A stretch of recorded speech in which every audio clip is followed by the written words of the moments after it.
programa Farmacêutico Mais Saúde está começando e vem cheio de informações e dicas para você. Nesta edição, vamos entrevistar a farmacêutica Daiane Galato, que vai falar sobre queimaduras. O que fazer quando uma queimadura ocorre? Receitas caseiras são indicadas?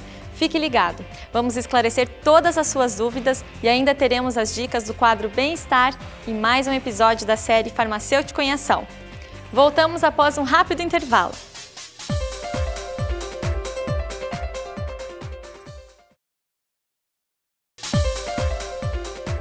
Nossa conversa hoje é com a doutora Daiane Galato.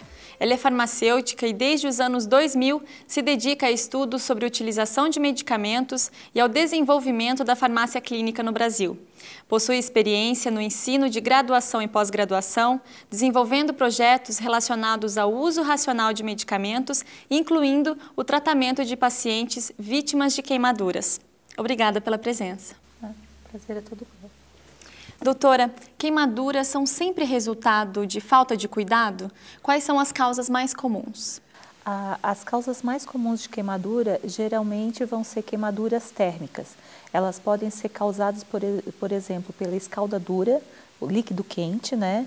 Ou mesmo também as queimaduras inflamáveis, por exemplo, causadas com álcool ou gasolina inflamável, né? E em relação ao motivo das queimaduras, né, eu diria que a maior parte é por falta de cuidado, né? Quando a gente, por exemplo, observa vítimas de queimadura em hospitais, a gente observa que um percentual muito importante, né, em torno de 70%, 80% delas vão ser por acidentes, muitas vezes acidentes dentro do próprio domicílio ou numa região muito próxima ao domicílio, como por exemplo, crianças que acabam se queimando com água quente, por exemplo, com alimentos no fogão, ou mesmo brincadeiras, né, com fósforo. Certo. E o que é importante observar no cuidado com uma queimadura? A primeira coisa que deve ser feito quando alguém se queima é tentar avaliar qual é o grau dessa queimadura, né? Existem diversas classificações que podem ser usadas. Na maior parte das vezes a gente vai estar classificando pelo comprometimento, né, pela profundidade dessa queimadura e também pela extensão. Eu trouxe algumas figuras e na primeira imagem a gente observa, por exemplo, a pele íntegra, né? A pele íntegra ela tem todas as camadas, né? Quando você tem, por exemplo, uma queimadura que a gente diz de primeiro grau, é aquela queimadura que a gente vê só o vermelhidão. Muitas vezes muito comum, por exemplo, nas queimaduras solares, né? Que acontecem, por exemplo, na época de verão ou quando a gente vai para a praia e acaba não usando o protetor solar adequadamente. Depois a gente tem queimaduras que elas acabam ficando com uma profundidade maior, que são as queimaduras de segundo grau, que são aquelas caracterizadas com bolhas, né? Essas queimaduras de segundo grau ainda, quando a gente vai para o hospital, elas podem ser reclassificadas em segundo grau superficial ou profundo. E depois nós temos as queimaduras de terceiro grau, que são aquelas que comprometem bastante estruturas do nosso organismo, incluindo nervos e, por exemplo, também os ossos, né? E além da profundidade da queimadura, a gente sempre tem que avaliar, por exemplo, a extensão da queimadura. Eu também trouxe algumas imagens, né, de como que a equipe, né, dos hospitais e também dos ambulatórios geralmente calcula essa superfície do corpo queimada, né? E dependendo se a gente está trabalhando com adultos ou crianças, a forma de calcular é diferente.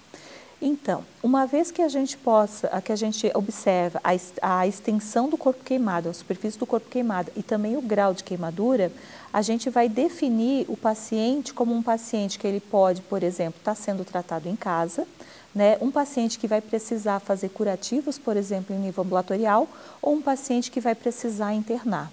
Geralmente, a estatística que a gente tem em vários locais no Brasil é que 10% das pessoas que procuram atendimento médico acabam sendo internadas. Doutor, e as famosas receitas caseiras são indicadas? Antes da sua resposta, nós vamos ver um VT. Nossa equipe foi às ruas para saber o que as pessoas fazem para tratar queimaduras. Vamos ver. Olá, Daiane. Brincar com fogo é muito perigoso, não é mesmo? Hoje nós viemos saber das pessoas o que elas fazem quando elas se queimam.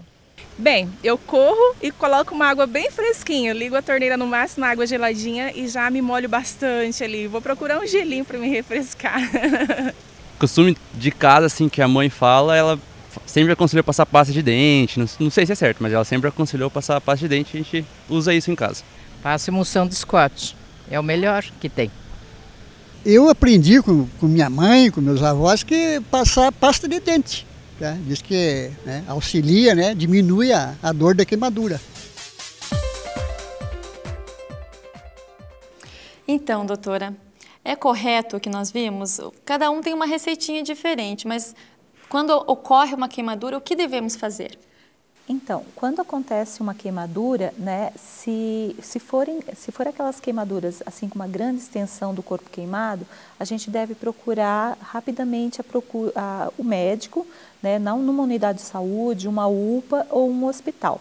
Se forem queimaduras menores, uma extensão menor ou uma profundidade, uma queimadura mais superficial, uma boa receita caseira, que a gente possa dizer assim, é o resfriamento o quanto mais rápido da superfície que foi queimada, melhor. Esse resfriamento ele pode ser feito, por exemplo, com líquidos, água, né, na temperatura ambiente, né, não água gelada, porque a água gelada também pode necrosar, né, danificar aquele tecido. Quando a gente coloca água fria, além de diminuir a dor, a sensação dolorosa, a gente também diminui a progressão da queimadura. Então, a gente impede que a gente tenha uma lesão maior. Passar esses produtos, como por exemplo, creme dental, babosa, tem gente que passa pó de café, eles podem piorar a queimadura. Por quê? Porque eles podem trazer contaminantes. A gente sabe, por exemplo, que o maior risco de uma ferida, né, causada por uma queimadura é a infecção. Então, você pode infeccionar. O fato de você não usar uma cobertura, né, como a gente chama, um curativo, também facilita essa contaminação, né, geralmente causado por bactérias, né, infecções bacterianas. Além disso, quando a gente usa, por exemplo, o pó de café, além da gente contaminar, a gente depois vai tornar mais dolorida a limpeza dessa ferida, né? Certo.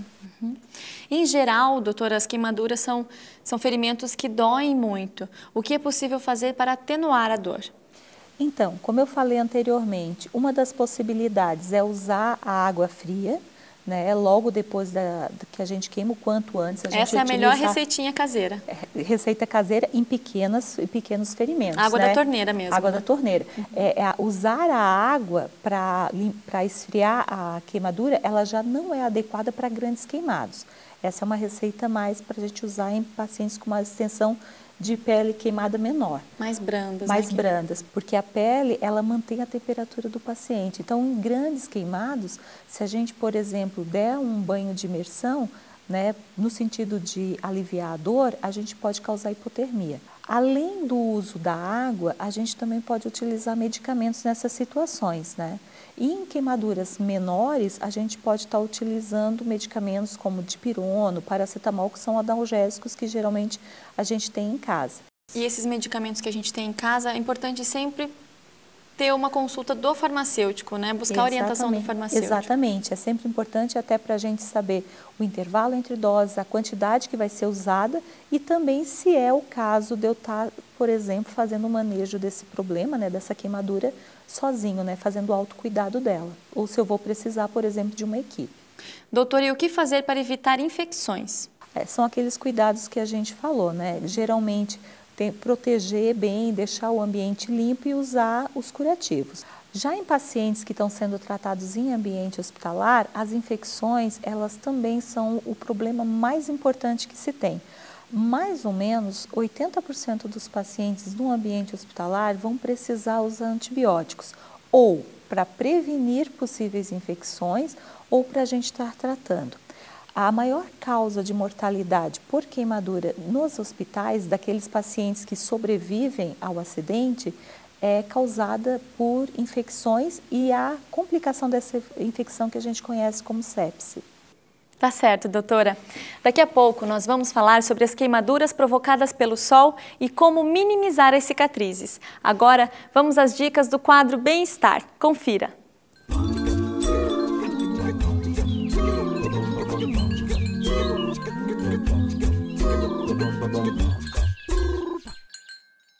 Para ter mais qualidade de vida, é indispensável a prática de atividades físicas. Quer começar? Então siga nossas dicas. A caminhada é a melhor maneira de iniciar. Use tênis de solado macio, roupas apropriadas e beba muita água. Comece com uma caminhada leve e aumente o ritmo gradativamente. Se você é portador de alguma doença crônica, como diabetes ou hipertensão, é preciso fazer uma avaliação médica. Caminhar 30 minutos, 3 vezes por semana, é o ideal para quem está começando.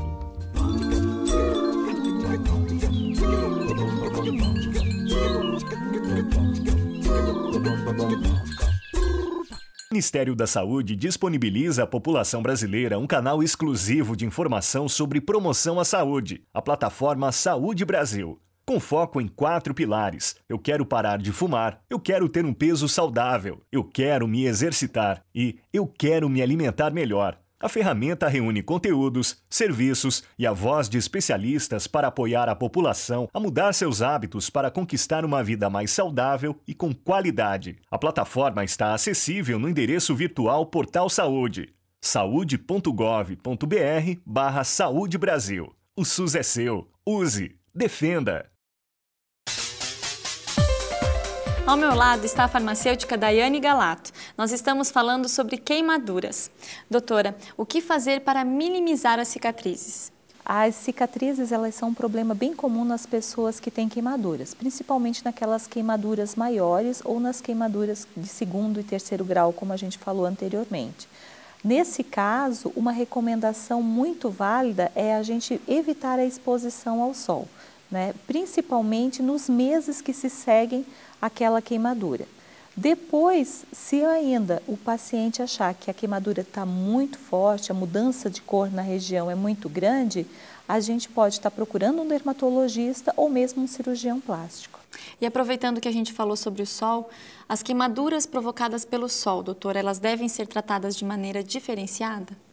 A princípio não, né? Quando a gente tem uma queimadura de sol, mesmo que muitas pessoas tratem ela de uma forma mais simples, quando a gente tem uma superfície do corpo queimada superior a 50%, já é considerado uma queimadura mais grave e deve ser encaminhada para o serviço de saúde, principalmente quando a gente tratar de crianças ou de idosos, né? E nesse caso, o tratamento vai seguir, né, com o resfriamento da pele e o manejo da dor também. E o farmacêutico, ele pode auxiliar nesses casos? Pode sim. O farmacêutico ele pode auxiliar em diversos momentos, tanto estimulando a prevenção dos acidentes, né, quanto também ajudando essas pessoas a fazer a classificação do tipo da queimadura que essa pessoa teve e orientando se essa é uma lesão que pode estar sendo tratada no domicílio ou se a gente vai precisar de um atendimento mais especializado. E sobre prevenção, o que a gente pode fazer para prevenir uma queimadura, doutora? Nós temos que... A gente pode fazer muita coisa no sentido de prevenção de queimaduras, né? Principalmente observando a segurança no próprio domicílio, né? É importante, por exemplo, orientar as crianças desde muito novas dos cuidados que se tem que ter em relação ao fogão. É muito comum, por exemplo, as crianças, na curiosidade de ver o que está sendo feito, escalar o fogão, né? É muito comum ter acidentes dessa natureza. O ferro de passar roupa é um outro grande vilão, né? Então, terminou de passar roupa, deixar o ferro no local seguro. E uma outra forma que a gente pode estar prevenindo é também a fiação elétrica. É muito comum os acidentes, por exemplo, com corrente elétrica. E uma ressalva, o acidente com corrente elétrica, ele não é tratado da mesma forma do que as outras queimaduras que a gente estava conversando até agora. Porque muitas vezes, quando a gente vê um paciente que sofreu, por exemplo, um choque elétrico, o dano, por exemplo, a extensão da queimadura e a profundidade, muitas vezes não representa o dano que aquela pessoa, né, sofreu. É mais interno? É mais interno. Uhum. E muitas vezes tem pessoas, por exemplo, que dão entrada no hospital conversando bem e nos dias seguintes tem uma piora considerável do quadro. Né? Olha quanta informação interessante. Doutora, muito obrigada pela sua presença no nosso programa e por todos esses esclarecimentos. Estou à disposição. Vamos conhecer agora mais uma área de atuação do farmacêutico? É a série Farmacêutica em Ação. Confira!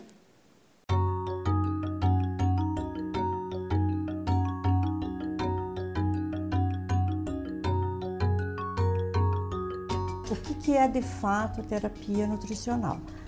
Então, sempre que um paciente ele não consegue se alimentar de forma adequada, ou ele não pode se alimentar porque tem um impedimento clínico, ou ele não pode absorver os nutrientes, ele tem indicação para terapia nutricional. Todo bebê prematuro com um peso abaixo de 1.500 gramas, ele não, mesmo que ele receba o leitinho materno, o intestino dele não funciona adequadamente para poder absorver os nutrientes. Já na criança e no adulto, por um período eles conseguem suportar, mas é um período curto, porque é o que ele tem de reserva. A nutrição parenteral é assim chamada porque ela contém na sua composição todos os nutrientes necessários para a manutenção da sua composição corporal.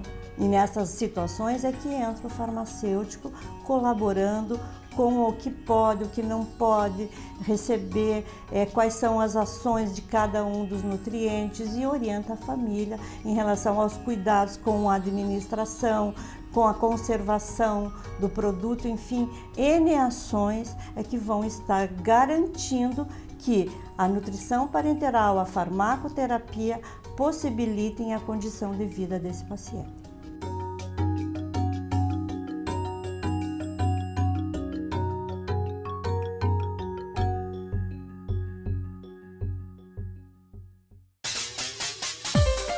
O que você achou do programa de hoje? Mande um e-mail para a gente, comentando, sugerindo ou fazendo críticas. Para rever uma matéria ou entrevista, acesse nosso canal no YouTube. Obrigada pela sua audiência e até o próximo programa. Tchau!